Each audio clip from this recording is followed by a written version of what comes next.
Alors bonjour à tous. Alors pour ceux qui ne me connaissent pas, donc moi je m'appelle Fabien, je suis l'animalier du secteur chat de la SPA de Pontarlier. Et donc aujourd'hui je vais vous présenter l'association de la SPA de Pontarlier en essayant de rentrer le plus dans les détails pour que vous puissiez un peu voir tout ce qu'on fait et comment ça a commencé surtout. Donc aujourd'hui on va voir en gros le début de la SPA, donc en 89, où du coup on a les premières pierres qui ont donné ce qu'on a aujourd'hui. Les structures qu'on a maintenant à l'heure actuelle avec tout ce qui a été modifié, l'équipe constituée principalement de bénévoles et de salariés, les missions pour lesquelles on s'engage et la vision qu'on a aussi qui nous pousse à aller sur les objectifs qu'on essaie d'atteindre. L'ensemble des actions qu'on met au profit des animaux, ce qui nous permet de tenir justement et puis de continuer à exercer ce qu'on fait. Et puis après on va voir en gros ce qu'on apporte aux animaux et les apports financiers qu'on a et les besoins surtout qu'on a actuellement sur la structure pour continuer à aller de l'avant. Donc là on a en gros des photos de la SPA de 89 où en fait vous avez à la base, il faut savoir que la SPA il n'y avait pas de structure fixe, c'était un ensemble de bénévoles qui du coup utilisaient leurs propres moyens, c'est-à-dire téléphone, véhicule personnel, il n'y avait pas de bureau donc ils se débrouillaient comme ils pouvaient et la mairie de Pontarlier était complètement opposée à l'implantation d'une structure sur Pontarlier, donc du coup impossible. En août 89, donc il y a une opportunité de récupérer des chiens nordiques et suite à cette opportunité, les bénévoles ont décidé d'occuper le terrain de la déchetterie, enfin à côté de la déchetterie là où est implantée la structure actuellement. Et ils sont restés là pendant plusieurs semaines, 5 semaines exactement, à occuper le terrain pour forcer la mairie à accepter l'implantation d'une première structure. Donc ils ont même fait appel du coup à la fondation Bardot qui est venue les soutenir. Et la mairie a décidé à partir de là de laisser ce fameux terrain pour qu'on puisse commencer à vraiment exercer l'activité qu'on fait aujourd'hui. Les statuts donc, du coup, de la SPA sont arrivés le 30 novembre 89. Et Madame Sully donc, a fait un leg à la SPA qui nous a permis d'avoir le premier bâtiment, donc, qui était un gros bâtiment agricole. Donc très primaire, mais ça a permis quand même d'avoir une structure fixe et de pouvoir s'imposer comme une SPA existante. La construction, elle a été améliorée au fil du temps, avec ce qu'on pouvait, et elle était dirigée par M. Brévard, qui a été le tout premier dirigeant de la SPA et qui a quitté ses fonctions en 1997 pour laisser place au président actuel, qui est Florian Ferraroli. Et à partir de la prise de poste, lui, il a créé un nouveau conseil d'administration pour avoir un conseil pour les prises de décision importantes. Et on a pu du coup quitter la tutelle de Besançon, parce qu'il faut savoir qu'au départ, la SPA n'était pas totalement indépendante, elle dépendait de la SPA de Besançon qui elle-même est rattachée au siège de Paris. Donc on ne pouvait pas prendre des décisions comme on voulait, on était très limité dans nos choix et dans nos possibilités. Arrivé donc en 2014, il y a M. Millotte qui était connu au sein de Pontarlier, parce qu'il avait un camion ambulant qui faisait des macarons sur Pontarlier, il était très connu. Et il a laissé un leg à son décès pour la SPA de Pontarlier, dans lequel il nous donnait ce qu'on voit là en photo, ce qu'on appelle la maison des chats à l'heure actuelle, qui est donc sa maison. Donc en 2014, la maison a pu être acquise et on a pu commencer à y mettre des animaux. Donc, principalement, comme j'explique là, c'est une maison qui est sur 2 étages avec un sous-sol. Donc on a au rez-de-chaussée, on va avoir tout ce qui est chat de la SPA et quelques pensions. Et au sous-sol, ça va être aménagé exprès pour des pensions de plus ou moins long terme. Sachant que les chats que nous, on va y mettre, c'est des chats qui sont, ce que je dirais, des chats à pathologie plus ou moins sévères. Donc ça va être les chats FIV, les chats qui vont avoir des problèmes comportementaux ou des problèmes physiques, plus ou moins poussés, qui ne seront pas, on va dire, des chats, des beaux chats adoptables à la SPA. Donc ils ont des suivis compliqués parfois et ils demandent beaucoup plus d'attention. Et en 2016, on a, toujours de la part de M. Millotte, on a eu un déblocage de fonds qui nous ont permis là de financer un projet de reconstruction où on a amélioré le refuge actuel. Donc la photo que vous avez là, elle est un peu vue de haute, mais en gros, on a pu construire un vrai refuge avec des secteurs séparés et tout un aménagement qui a quand même favorisé l'accès à un plus grand nombre d'animaux et une meilleure gestion en fait, de la population de la faune active sur le site. Donc on a deux secteurs. Un secteur chien, dans lequel vous avez plusieurs box, qui peut à peu près contenir une cinquantaine de chiens, avec 6 parcs. Donc c'est des petits parcs, mais qui sont directement en accès aux box pour pouvoir sortir les chiens la journée quand on fait le nettoyage des box, etc. Et une infirmerie pour faire les soins et puis pour mettre en quarantaine des chiens qui pourraient éventuellement en avoir besoin. Et on a une partie chat avec 6 chatteries et 2 infirmeries, dont une qui est surtout réservée à une occupation animale et l'autre qui sert plus d'infirmerie, où là on peut à peu près avoir 100 à 110 chats en plus fort de notre période d'activité. Voilà. Et là, ces chats-là, on a une chatterie FIV, donc pour pouvoir quand même séparer les chats qui sont positifs au sida du chat et les autres. Mais on va avoir des chats qui, les 3 quarts du temps, sont en pleine santé ou qui sont éventuellement adoptables sans soins médicaux ou sans suivi important, quoi. Et dans cette SPA, on a aussi une espèce de cour qui est entre les deux bâtiments, où dedans il y a un garage qui sert de brocante, qu'on appelle la brocante des coussinets. Vous allez trouver un peu des objets en vente à prix les prix ne sont pas définis de base, c'est un don en fait, que les gens font pour acquérir l'objet en fonction de leurs moyens puis de leur envie surtout. Donc là, voilà, ça c'est juste pour les structures. Qu'est-ce que je pourrais vous dire d'autre? Je sais qu'on est en constante amélioration sur ces locaux-là, on essaye. Avec les dons qu'on peut avoir, on essaie d'investir dans l'amélioration de la structure. Mais voilà, donc là, on va dire que depuis 2016, on a essayé d'améliorer cet espace de vie et là, à l'heure actuelle, on a quelque chose qui est quand même plutôt conséquent. Et ces structures sont dirigées donc, du coup, par un président qui s'appelle M. Ferraroli Florian. Ensuite, on a une équipe de 3 salariés. Donc, vous avez 2 salariés qui sont aux chiens. Donc, ils sont Morgane, qui elle est la principale responsable du secteur chien, et qui est récemment épaulée par un nouveau animalier qui s'appelle Julien, n'est-ce pas, qui du coup voilà, a rejoint l'équipe cette année et qui vient renforcer un peu la structure, parce que ça commençait à être quand même difficile au niveau gestion de l'effectif et du travail. Il y avait beaucoup de charges de travail. Et moi qui suis du coup le responsable du secteur chat, je m'occupe aussi des NAC quand on en a, et je fais un peu les chiens de temps en temps, un dimanche sur 4. Donc cette équipe de salariés est épaulée par une équipe bénévole de ce que je vais appeler de bureau, où là on a Véronique, que certains connaissent sur les réseaux sociaux, qui va surtout gérer tout ce qui est adoption des chatons, gestion de la population de chatons, les réseaux sociaux, et qui siège également au conseil d'administration. On a Tony, que certains ont pu voir aussi, qui est le trésorier et qui est aussi au siège de l'administration. Et Olivier, qui fait de la permanence aussi de temps en temps au refuge et qui lui s'occupe surtout du côté secrétariat. On a Margot, donc, qui est au fond de la salle là-bas, qui elle gère la maison des chats depuis 2014. Voilà. Donc elle s'occupe surtout des pensions et puis elle vient m'épauler aussi dans mon travail et elle me donne un gros coup de main parce que autant vous dire qu'être seul animalier pour plus d'une centaine de chats, c'est une grosse charge de travail. Donc heureusement que j'ai des bénévoles derrière pour venir m'épauler là-dessus et fluidifier un peu l'activité. Et on a donc j'ai mis Françoise Huet parce que je l'ai mise là parce qu'elle siège au conseil d'administration et elle pareil, elle vient à la maison des chats de temps en temps faire de la permanence. Et ensuite on a les bénévoles donc en général qui viennent soit le matin, soit l'après-midi, ou pour faire le nettoyage, l'entretien, le nourrissage des animaux, ou les promenades des chiens, et les familles d'accueil.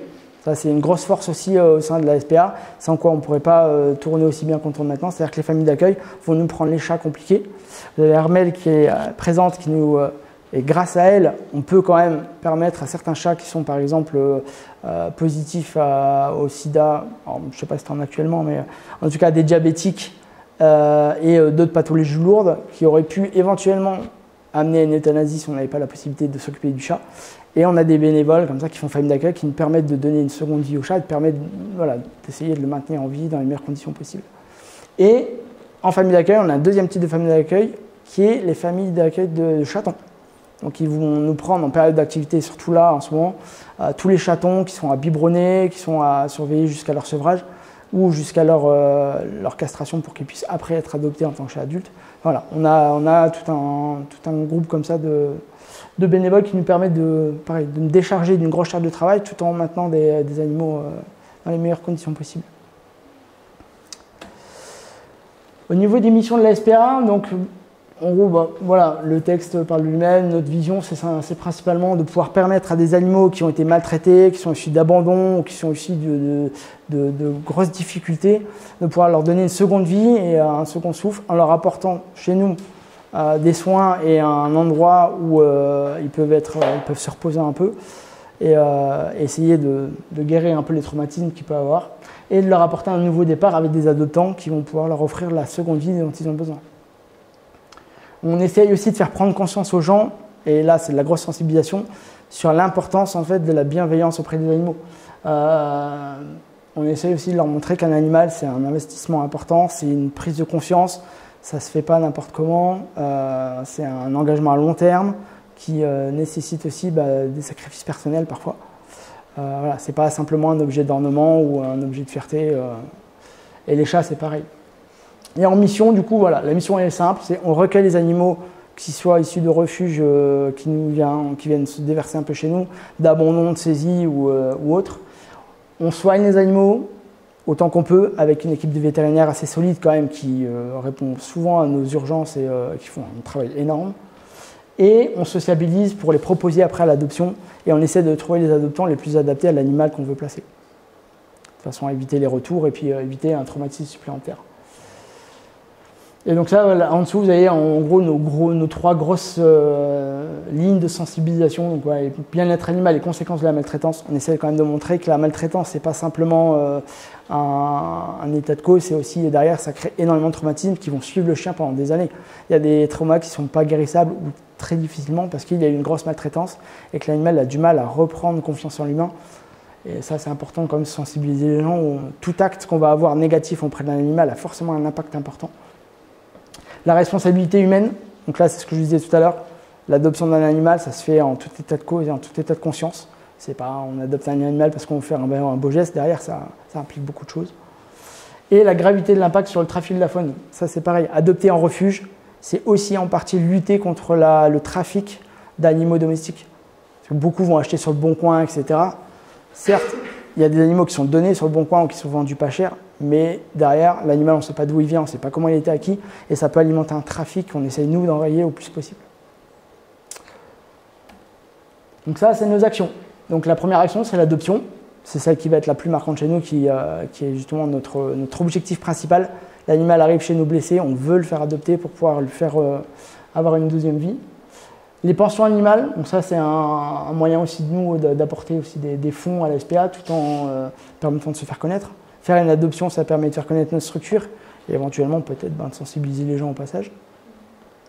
Et ça, c'est les événements. On fait principalement une vente de fleurs chaque année. Il y a des portes ouvertes, puis il y a d'autres événements qui vont venir se greffer sur ces deux-là tout au long de l'année pour pouvoir, toujours pareil, créer un flux de passage chez nous, nous faire connaître et essayer de, toujours pareil, de faire voir nos animaux et puis peut-être de sensibiliser des gens, d'apporter un peu de bien-être aux animaux s'il n'y a pas d'adoption. Il y a au moins des balades, etc. qui permettent de soulager les animaux de leurs différents maux. Et la collecte de dons. Ça, c'est aussi un truc important qu'on met en place. On essaie de collecter des dons pour pouvoir subvenir à nos besoins. Parce qu'il faut savoir que la SPA de Pontarlier, elle est indépendante. On n'est pas rattaché au siège. Donc, on s'autogère et on gère nos finances, on gère tout est géré en interne. Ce qui fait que les dons sont presque un pilier central chez nous. Parce que la nourriture qu'on peut avoir en don, les couvertures, l'argent, ça va nous permettre, nous, de continuer notre activité et de pouvoir continuer à vivre. Donc là, vous voyez, on a chaque année du coup, des adhérents, 300 adhérents environ, qui soutiennent la SPA avec une cotisation. Et il y a aussi des parrainages, ce qui peuvent parrainer certains animaux qu'on ne peut pas placer. Mais ils les parrainent, ce qui nous permet d'avoir des financements pour tout ce qui va être soins vétérinaires. Les frais d'adoption. On a des frais d'adoption qui s'élèvent à un coût qui n'est pas non plus excessif, mais qui permet de couvrir tous les actes vétérinaires que nous, on a fait derrière pour mettre l'animal à jour et pouvoir le proposer à l'adoption. Les pensions animales qui vont aussi rapporter, donc ils se font aussi au refuge pour les chiens et ils se font pour les chats à la maison des chats. Et ces pensions-là permettent de rapporter aussi un peu d'argent, toujours dans dans le même but, financer une partie des dons, enfin des coûts vétérinaires et éventuellement des coûts de nourriture qu'on peut avoir aussi quand on commence à être en pénurie. Donc les collectes, là je vous en ai parlé juste avant. On a aussi pas mal, je vous en ai pas parlé, mais on a les collectes en magasin. De temps en temps, on sollicite les grandes surfaces pour pouvoir faire une collecte au sein de leur structure, ce qui permet de rapporter beaucoup de choses. Et des subventions. On a 30 millions d'amis, par exemple, qui nous payent une partie de nos coûts vétérinaires chaque année, ce qui nous permet de nous soulager quand même d'une grosse charge. Faut savoir qu'on est à presque plus de 45 000 €, voire si ce n'est pas plus, chaque année de frais vétérinaires. On a certaines adoptions, par exemple, qui nous coûtent plus cher que ce qu'elles qui nous ont coûté plus cher. Une adoption de chien, pour vous dire une ordre d'idée, c'est 250 €. Si nous, on a une saisie d'un chien qui nécessite d'énormes soins vétérinaires, on va faire les soins vétérinaires, mais derrière, l'adoption sera quand même de 250 €. Donc c'est pour ça que tous ces dons, les dons, les pensions et les subventions permettent quand même de venir contrebalancer ça. Oui. Oui, exactement. Lilo, ça fait quelques années maintenant qu'ils nous ont ajouté à la possibilité de reverser leurs gouttes au sein de la SPA. Mais le problème, c'est que si je ne dis pas de bêtises, c'est la SPA France. Ce qui fait que c'est le siège de Paris. Donc nous, on ne reçoit rien du tout. Voilà, c'est pour ça que pareil, quand on fait des dons à la SPA, pour ceux qui font des dons en chèque, c'est très important de mettre SPA Pontarlier derrière. Parce qu'il y a une personne, une année, qui nous a fait un gros don, sauf qu'elle a mis SPA et les dons ils sont partis au siège de Paris et nous, on n'a rien touché. C'est dommage, mais la personne n'était pas au courant non plus. Et ça aurait été bien de l'avertir et ça n'a pas été fait. Et du coup, en fait, on est passé à côté d'un nom qui aurait été conséquent et qui nous aurait vraiment aidé. Donc c'est ça aussi le fait d'être indépendant, c'est que vu qu'on ne dépend pas au niveau de nos décisions, nos prises de position et nos choix, on ne dépend pas du siège, du coup, c'est ça l'avantage d'être indépendant. Par contre derrière, les financements, ça se fait qu'entre nous et il faut bien spécifier notre structure si on ne veut pas que ce soit la SPA France qui prenne les dons, quoi. Donc voilà. Là, ça c'est les besoins. Donc je vous disais un besoin matériel. Alors ça c'est un des gros besoins en couverture, en panier, voilà. Tout ce qui va être matériel qui vont servir aux animaux et qui vont servir à enrichir le milieu de l'animal. Les jouets par exemple pour chats, c'est très bien parce que du coup on a des chats qui sont acculés dans leur coin toute la journée. Le fait de leur mettre des jouets, ils vont commencer à bouger et là on va pouvoir commencer une sociabilisation. Le financement, donc ça c'est ça, je pense que j'en ai assez parlé, mais c'est aussi le fer de lance en fait, de la SPA, parce que sans argent, on a beau avoir toute la volonté du monde, c'est important, il en faut. Alimentaire, ça c'est aussi un des gros besoins, parce que la SPA s'achète quelques croquettes pour les chiens et les chats, mais la grosse partie de l'alimentaire passe par des dons, surtout chez les chats. Tout ce qui est pâté, etc., on en achète très peu, c'est des gens qui donnent, et heureusement qu'ils donnent, parce que sinon ça priverait quand même les animaux d'un besoin qu'ils ont. De manger aussi un peu de pâté, un peu d'humide, des friandises, tout ça. Et on a un besoin humain. Et là, donc, du coup, j'ai bien détaillé parce que le besoin, il est vraiment important. Au-delà de tout l'aspect financier, matériel, etc., la structure a besoin de gens pour tourner. Parce que si j'ai enlevé les bénévoles, la charge de travail, c'est extrêmement important qu'on ne pourrait pas. Et il me faut des gens qui soient motivés et qui soient dans l'idée de réaliser notre objectif avec nous. Et pour ça se regroupe en deux temps. On a un premier temps le matin. Le matin, on a besoin de bras pour venir faire le nettoyage des chatteries et des chenils, pour donner à manger, pour venir gérer un peu les différents aspects du coup de la matinée, c'est-à-dire le soin. Il y a des transports des fois qu'il faut faire aux vétérinaires d'animaux. Quand on a des bénévoles, c'est bien parce que nous, ça nous évite de nous détacher de notre secteur pour ça.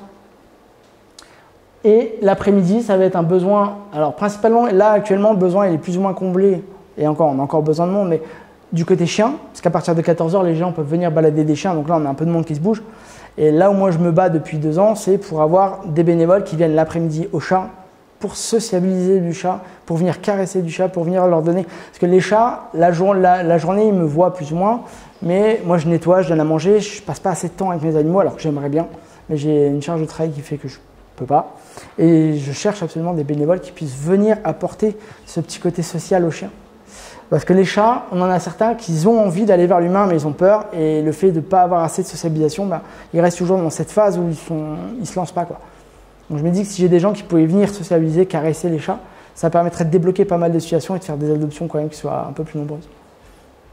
Et ensuite, j'ai des besoins spécifiques que j'aimerais bien mettre en place, parce que ça, c'est un réel besoin dans Et là, on touche plus au bien-être de l'animal, au côté psychologique de l'animal. C'est des ostéos, parce qu'on a pas mal d'animaux qui restent souvent enfermés, donc ils sont souvent tassés un peu sur leurs os et sur leurs muscles parce qu'ils ne bougent pas assez. Le fait d'avoir un ostéo, déjà, ça peut les détendre. Un chien qui va se détendre ou un chat qui va se détendre, il va être mieux. Il va pouvoir mieux accepter le contact de l'humain, il va pouvoir faire plus d'activités parce qu'il va être dans un move qui va être plus positif. Et on a des animaux aussi qui viennent avec des blessures suite à de la maltraitance. Et les médicaments seuls ne suffisent pas. Un ostéo peut venir améliorer aussi son état général, quoi. Et là, ça va jouer sur le côté psychologique de l'animal.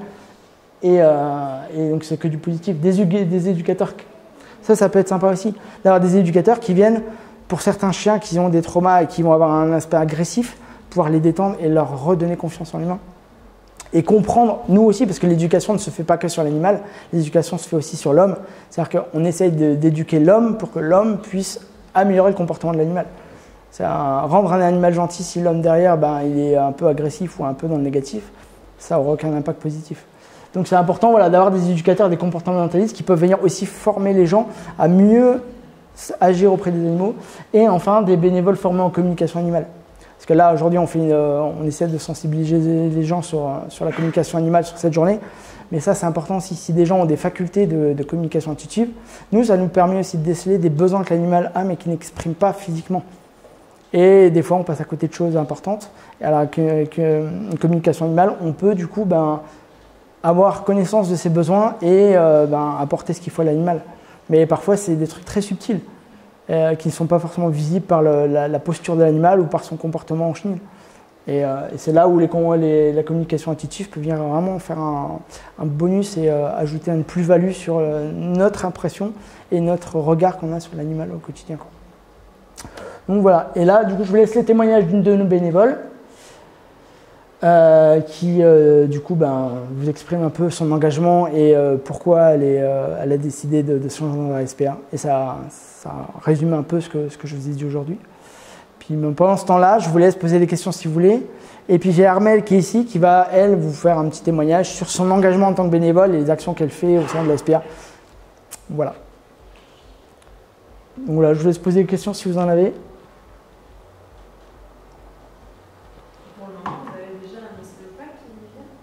Actuellement, non. Non, on aimerait bien, mais pour l'instant, pas. C'est pour ça que je me sers de cette journée aussi, pour essayer de faire savoir que le besoin est réel, quoi.